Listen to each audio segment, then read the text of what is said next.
Hey,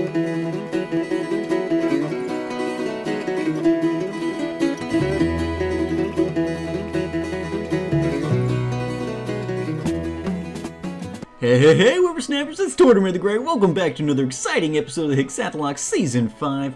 Last week we ended up taking care of a couple of rival battles and Route 4, and today we are going to be heading into the Desert Resort and taking care of that and the Relic Castle, etc. So we've got 2 catches ahead of us today, which is going to be pretty exciting. I'm going to pass over under the overpass here, and we are going to... the Desert Resort, there is an inside and an outside. I think we're going to go ahead and just take the outside one here, which is going to give us, I believe, an option between Scraggy, Sandile, and Darumaka. Either Scraggy, we caught a Sandile last episode, Bonnie, and either a Scraggy or a Darumaka is going to be pretty great. So, let me double check who we've... nope, that's what I wanted. Let me see. We've got Kensei up front. Let's bring Toadette around.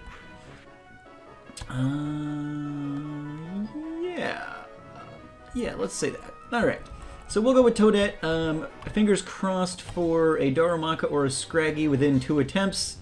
Okay, and we got a Darumaka on the first one, so that's fantastic.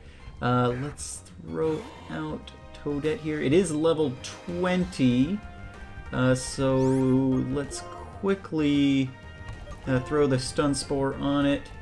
And then we'll probably get Toadette out of here, I would think. I really don't want Toadette taking a fire move from somebody who's pretty close in level to her. So let's go ahead and do that up. We'll throw the Leech Seed on here as well. And then we'll switch Toadette out for somebody else and just kind of let the battle take its course. The Paralysis is working nicely. And we're going to keep getting buffeted and Leech Seeded and everything like that. Beautiful, beautiful. I'm pretty excited about this one. I used a Darumaka when I ran through this game the first time. What do I want? Let's bring Timon in. This thing's high enough level, I think I can probably afford a cut. But yeah, I like the Darumaka line. I'm pretty excited to get to use one and cause an uproar. Alright. Can't be put to sleep during an uproar, but I've already paralyzed it. Otherwise, I'm not familiar with any specific things that does. Alright, I'm gonna... Well, I don't have a... No, I've got a fair bit of balls here. Where did all these come from? Let's just try the Great Ball here and get that going. Come on, come on, come on, come on, come on. Pretty excited for this, especially after losing Zod last episode. Zod was kind of my electric and fire type. Perfect. Alright, fantastic. Fantastic! So, we lost our electric and fire type essentially last episode, so having Darumaka around is going to be very, very nice. Give a nickname. Yep. Let's see. First thing that comes to mind is Donkey Kong, but I feel like Diddy is more of a name than Donkey, so we'll call this guy Diddy. Even though he's going to end up being more of a bigger ape as opposed to a little monkey like Diddy is. But I think that'll be fine. Alright, so send Diddy to the PC. That's fantastic. A good first start here. Alright, so let's see how everybody's doing. Did we get any? We're good to go. Alright, fantastic. Fantastic! So let's jump in. Oh, is this not a battle? I hear you can find the newly discovered entrance to ruin if you go through the gate just ahead. Oh, okay. I suppose it is not. Alright, so, both areas are just listed as the Desert Resort or whichever. So even though there is a slightly different catch area in here, I'm counting it as the same place for the purposes of this run. We're going to be counting it kind of like we did with Pinwheel. Different catch, lists and everything like that. But still essentially the same area. So. We're going to go ahead and take out this doctor because he'll allow us to heal on the regular here. Dr. Jerry. And so we've got a Solosis here, which means we need to switch because Toadette is now a fighting type. And so we don't really want, we don't want any of that. So let's go ahead and switch. Bring out Dantes. Why not? Because Dantes can go ahead and just feint attack Solosis in the face and get us some quick and easy free heals, especially if they're going for the light screen over the reflect, because light screen's not going to do him any good against Dante's feint attacks. So this should be a one-shot, I would guess. Yes, it is. Super effective, super fantastic.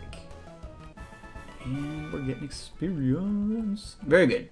Alright, so he's going to heal us up, which works out very nicely. And so that'll be a good way for us to kind of bounce back here. But yeah, alright, so I'm going to actually go ahead and speed up here. I know I typically wait till the end, but I'm running out of time to do that. But I think I would like to, I'd rather spend time with you guys in the Relic Castle. And I'm pretty sure we can do that. So I'm going to speed through some of this stuff at least. And then I'll bring you guys back when we're getting close. But I want to take out these trainers, find items and things like that. So let's, actually, before we...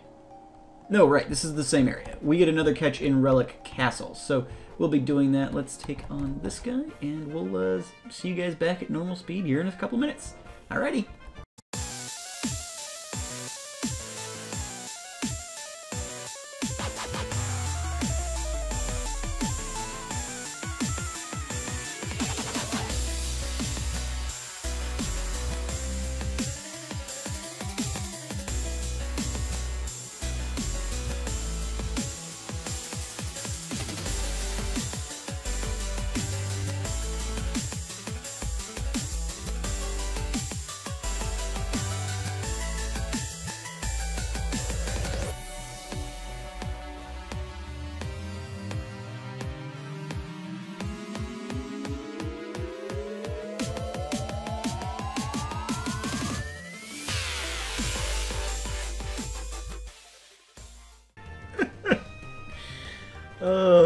I think this is the first encounter we've had inside of the desert resort, which it doesn't matter because I'm counting it the same as I said before, but I think it is the first encounter we've had, and honestly, I don't know, honestly, nothing.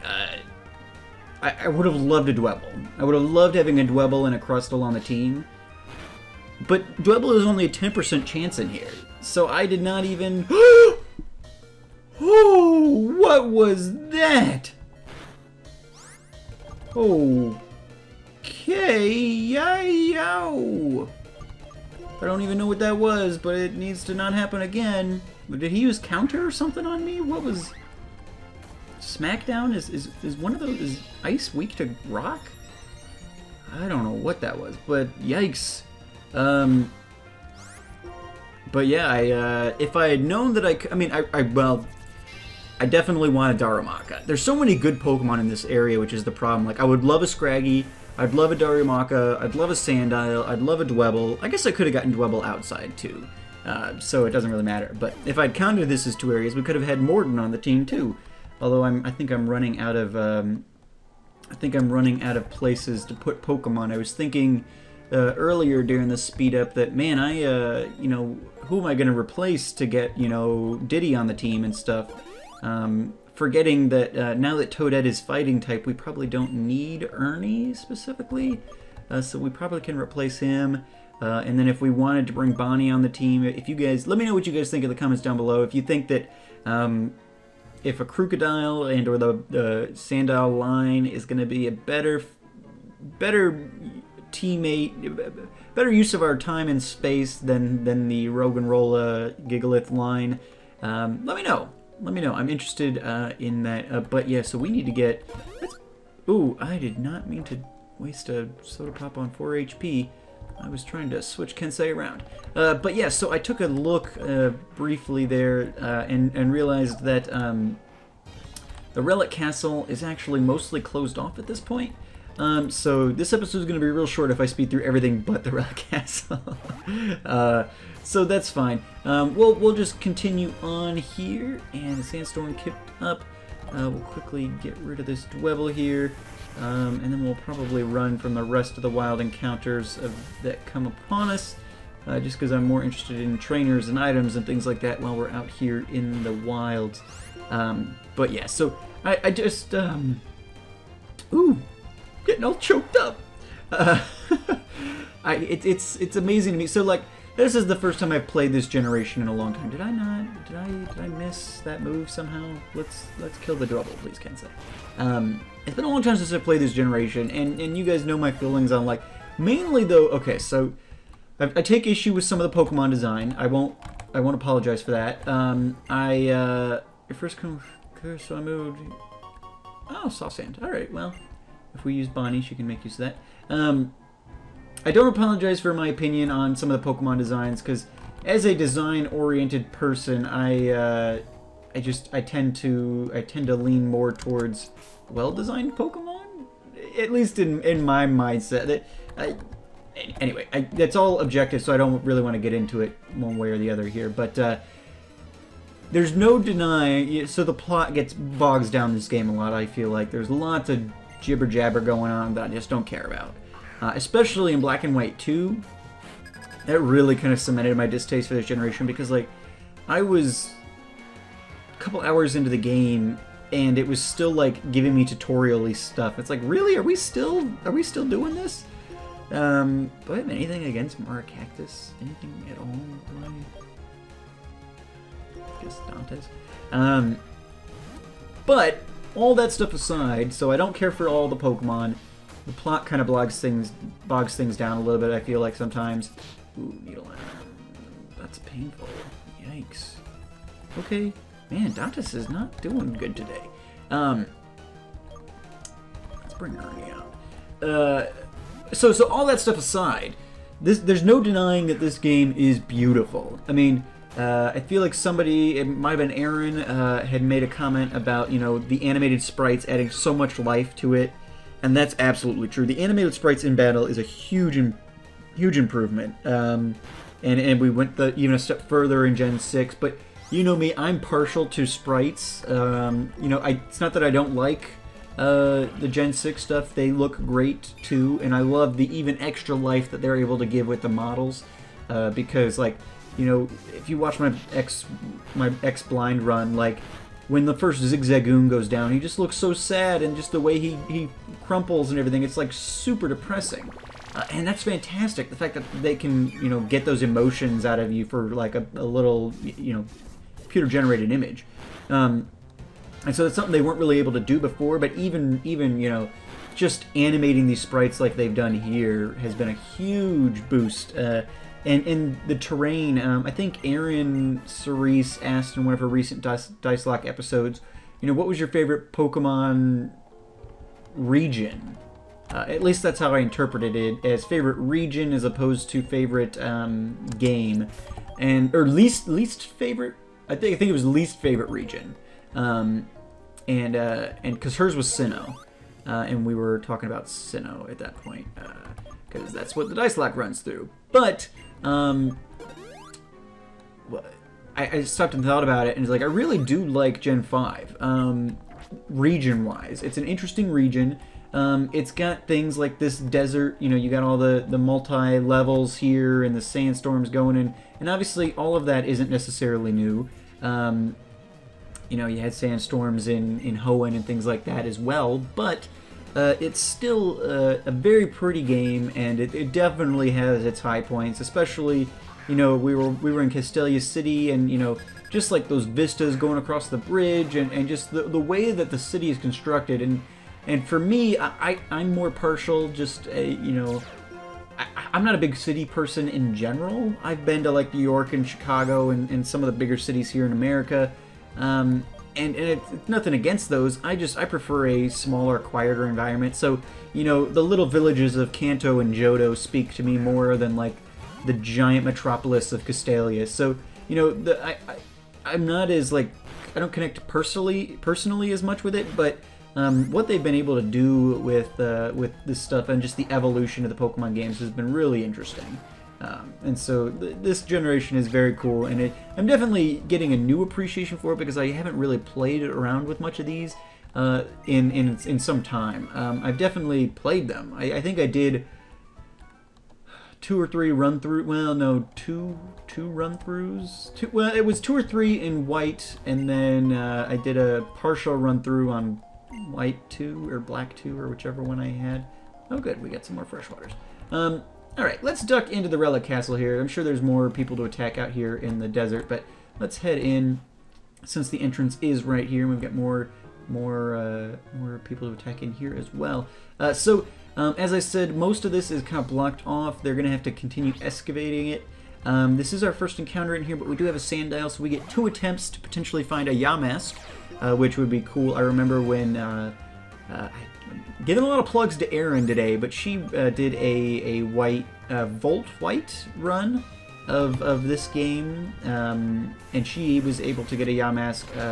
Nefertiti, the Cofagrigus, was amazing on her team. I think that was one of the guys that made it almost to the end for her. Oh, wow. Alright, come on, Yamask. Nope, another sand dial. Alright, that leaves us one more attempt to find a Yamask, or we don't get anything in this area.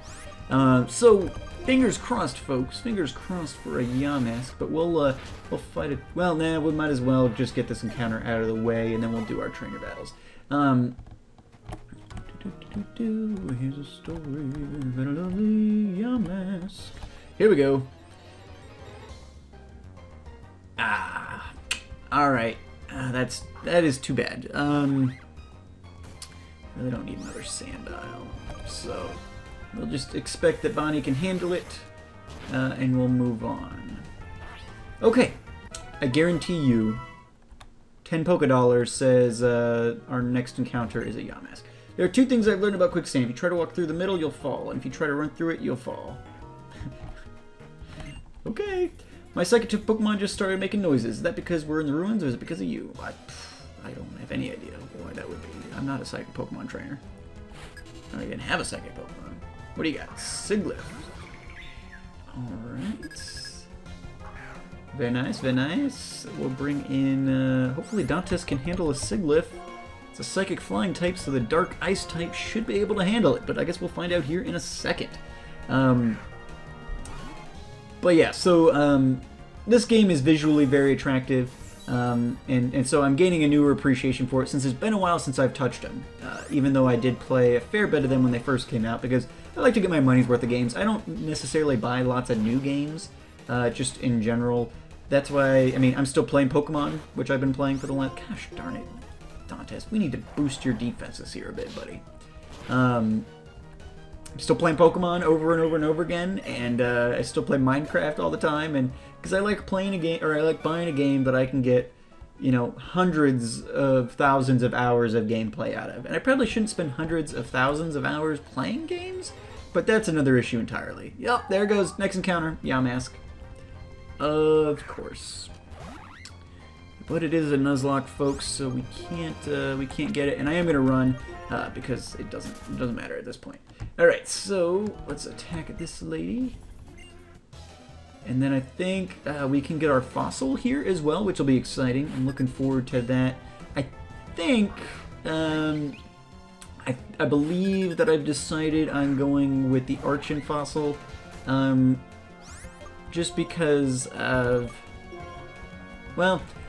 Maybe I'll let you guys decide, and I'll come back next episode and take care of it. Yeah, that's what we'll do. We'll make that the question of the day, because I forgot to come up with one. So your question of the day is: should Tortimer take the I believe it's the plume fossil or the cover fossil? Should I have Tortuga or Archon for my team? Obviously, I would lean more towards the turtle one in general, but I have a good water type. Let's learn Water Pulse. Nice. Yeah, let's do that. Because that'll confuse, right? So Water Pulse is 60 power. I am a modest nature, so... okay,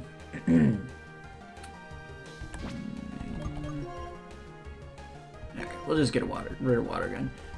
Razor Shell is more powerful still. And Water Pulse is better than Water Gun. We don't need both Water Gun and Water Pulse. Yeah, we'll switch for Muna, Dantes, buddy. Giving you another shot here, mate. We need you to just go ahead and take it out.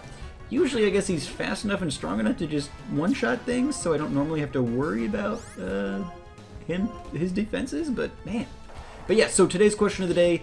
We're going to leave the fossil thing for next time. or rather, I'll pick it up before next episode. But yeah. Dantes, why couldn't you just have one shot, buddy? You're really proving to be a big disappointment to me to this episode. I mean, I know he's a glass can. Oh, and the healing. Well, great. Hey, now you really gotta wake up, mate, because a quick attack's not gonna do it. So you gotta wake up. There we go. Fantastic. Fantastic. All right. So yeah, that's what we'll do. Question of the day. Let me know what fossil I should take. I'm pretty sure I can come back anytime and get that from her. So we'll just skip that for now. Because I think it's one of these people here. Oh look, another Yamask.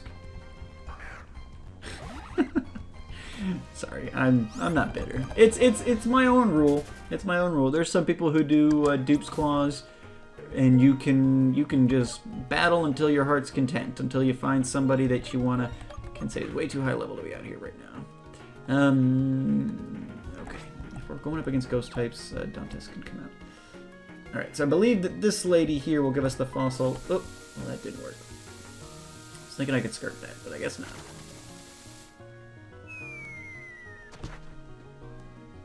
Alrighty, well, let's grab this item, and then I think we'll probably head out for today, since I'm going to save that stuff. I don't want to get into a situation where I'm locked into taking a fossil if I don't have to. So, I think that's going to be it for today. Thank you guys so much for watching.